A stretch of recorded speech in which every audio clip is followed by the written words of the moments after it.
A Bíblia nos revela claramente a visão de um homem que tomará o controle de todas as coisas e governará o mundo como nenhum outro líder da história da humanidade conseguiu. Esse homem será carismático, terá um discurso que conquistará a todos e seu poder de persuasão convencerá os habitantes da terra de que, em suas mãos, todos os problemas das nações serão resolvidos. A verdade é que o mundo nunca terá visto alguém tão poderoso, influente e inteligente como esse homem. E isso acontecerá por um único motivo. Ele terá em suas mãos o poder vindo diretamente do inimigo de nossas almas, Satanás. Veja o que a Bíblia diz sobre ele em 2 Tessalonicenses, capítulo 2. O surgimento do ímpio acontecerá com o poder de Satanás, acompanhado por sinais e milagres falsos, e com todo tipo de engano injusto para aqueles que estão destinados à perdição, porque recusaram aceitar o amor pela verdade que os salvaria. Agora você deve estar se perguntando: quem é esse homem?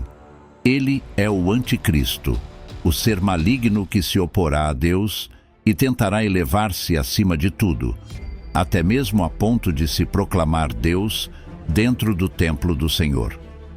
Ele fará isso porque compartilha do mesmo desejo do diabo, de ocupar o lugar de Deus Todo-Poderoso, conforme descrito em Isaías, capítulo 14. Como você caiu dos céus, ó estrela da manhã, filho da alvorada? Como foi lançado por terra, você que derrubava as nações? Você dizia em seu coração: subirei aos céus, erguerei meu trono acima das estrelas de Deus. Eu me assentarei no monte da Assembleia, no ponto mais alto do Monte Santo. Subirei acima das nuvens mais altas, serei como o Altíssimo. A questão que surge é se o Anticristo já está entre nós, esperando apenas o momento certo para se revelar como aquele que pretende salvar o mundo, conforme as profecias bíblicas. Nesse vídeo, vamos abordar essa questão e apresentar evidências de que o Anticristo já está presente e agindo sem que muitos de nós percebam. Mas antes de começarmos, te convido a deixar um like nesse vídeo. Você não faz ideia do quanto isso me ajuda a continuar criando mais conteúdos como esse. Agora, vamos começar. O Novo Testamento relata que Satanás tentou Jesus em 3 ocasiões distintas, enquanto ele jejuava no deserto, se preparando para iniciar seu ministério na terra. Primeiramente, Satanás tentou convencer Jesus a satisfazer sua fome, transformando pedras em pães. Em seguida, levou Jesus a um lugar elevado onde podiam ver toda a terra e ofereceu-lhe poder supremo em troca de se ajoelhar diante dele. Por fim, conduziu Jesus até o topo do templo e sugeriu que ele se jogasse de lá, argumentando que os anjos de Deus o salvariam, demonstrando seu poder aos judeus que duvidavam de sua divindade como o Messias enviado por Deus. Meus caros, observe algo em comum nessas 3 situações. Satanás ofereceu coisas boas a Jesus, mas em troca exigia adoração e desobediência à palavra de Deus. Hoje em dia, o diabo faz o mesmo conosco, oferecendo prazeres carnais em troca de nos afastarmos da oração e da busca por Deus. O Anticristo seguirá esse mesmo padrão quando for anunciado ao mundo, como previsto em 2 Tessalonicenses capítulo 2. Nesses últimos dias, veremos uma grande apostasia, onde muitos abandonarão a fé em Jesus e servirão ao Anticristo, sem perceberem, dando-lhe controle sobre suas vidas. É importante refletirmos sobre o que a palavra do Senhor nos diz em 2 Tessalonicenses, capítulo 2, versículos de 1 ao 4.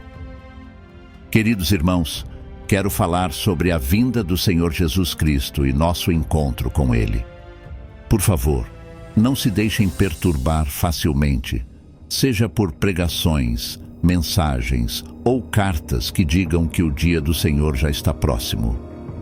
Antes disso, haverá uma grande apostasia e a revelação do homem do pecado, aquele que se opõe a Deus e se considera maior do que ele. Este homem vai até mesmo se assentar no templo de Deus, declarando-se como Deus. Observe que essa passagem menciona que o anticristo se assentará no santuário de Deus e se declarará Deus. Este homem vai até mesmo se assentar no templo de Deus, declarando-se como Deus. Isso leva muitos estudiosos da Bíblia, especialmente os que se concentram no fim dos tempos, a acreditarem que se refere ao terceiro templo que será construído em Jerusalém, no mesmo local onde o Templo de Salomão foi erguido. Há relatos de que os governos de Israel e Palestina já estão em negociações para a construção desse templo, que serviria como um local de culto para ambas as religiões. De acordo com as profecias, este templo seria então usurpado pelo anticristo. No entanto, gostaria de chamar a atenção de vocês para algo importante, e para isso, vamos analisar juntos uma passagem de 1 Coríntios, capítulo 6. Vocês não sabem que seus corpos são santuários do Espírito Santo, que vive em vocês e que foi dado por Deus? Vocês não pertencem a si mesmos, pois foram comprados por um preço. Portanto, glorifiquem a Deus com seus corpos e espíritos, que pertencem a Ele. Meus amigos, é importante entender que nós somos o santuário de Deus aqui na Terra. Embora o anticristo ainda não tenha sido oficialmente anunciado, ele já exerce influência sobre os corações humanos, autoproclamando-se como Deus de suas vidas. Muitas pessoas veem a chegada do anticristo como algo futuro, mas ele já está presente entre nós. Basta observar o mundo ao nosso redor e os eventos que ocorrem para perceber que ele está exercendo seu domínio sobre os corações humanos, instalando secretamente seu trono neles.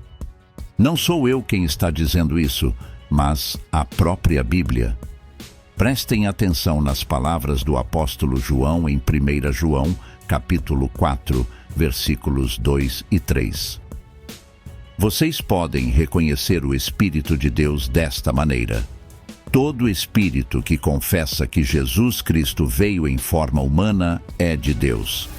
Mas todo espírito que não reconhece que Jesus veio em forma humana não é de Deus.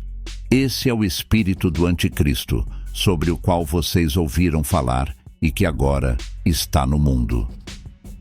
O conselho que quero compartilhar é que não devemos esperar pela construção do terceiro templo em Jerusalém, nem pelo anúncio de acordos de paz entre nações e religiões.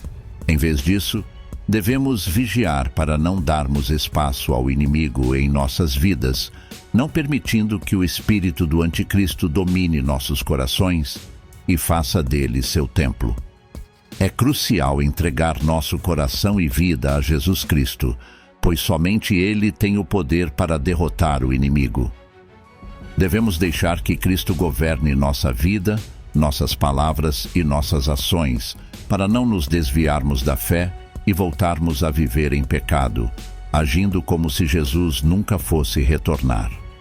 Muitos sinais que precedem a volta de Jesus já se cumpriram, mas muitos ainda duvidam, argumentando que tais coisas sempre existiram, e que gerações passadas também pensaram que Jesus retornaria em seu tempo. Devemos estar atentos, pois os sinais agora são claros, e não devemos ser pegos desprevenidos, vivendo em desobediência à palavra de Deus. Veja esse alerta do Senhor para todos nós, em 2 Pedro, capítulo 3. Vocês precisam saber que nos últimos dias haverá zombadores que agirão conforme seus próprios desejos, dizendo: onde está a promessa da vinda de Cristo? Desde que nossos antepassados morreram, tudo continua igual desde o começo do mundo. Eles ignoram de propósito que, pela palavra de Deus, os céus e a terra existem há muito tempo. Eles foram formados a partir da água e permanecem pela água. Pela mesma palavra, o mundo antigo foi destruído pelo dilúvio, e pela mesma palavra, os céus e a terra que agora existem estão reservados para o fogo, guardados para o dia do juízo e da destruição dos ímpios. Mas, amados, não ignorem que para o Senhor um dia é como 1000 anos e 1000 anos como um dia. O Senhor não demora em cumprir a sua promessa como alguns pensam. Pelo contrário, Ele é paciente com vocês, porque não quer que ninguém seja destruído, mas sim que todos se arrependam. O dia do Senhor virá como um ladrão. Os céus passarão com grande estrondo, e os elementos serão destruídos pelo fogo, e a terra e tudo o que nela há será exposto. Uma vez que tudo será dissolvido assim, que tipo de pessoas vocês devem ser? Vocês devem viver vidas santas e piedosas, esperando ansiosamente e acelerando a vinda do dia de Deus, quando os céus serão incendiados e os elementos se derreterão pelo calor. Esperamos novos céus e uma nova terra, onde a justiça habitará. Amém? Chegamos ao fim de mais um vídeo. Quero agradecer por fazer parte do nosso canal Fato Milenar. Se você gostou dessa mensagem, peço que se inscreva e deixe um like. Que Deus te abençoe grandemente. Por hoje é tudo e comigo será. Até o próximo vídeo.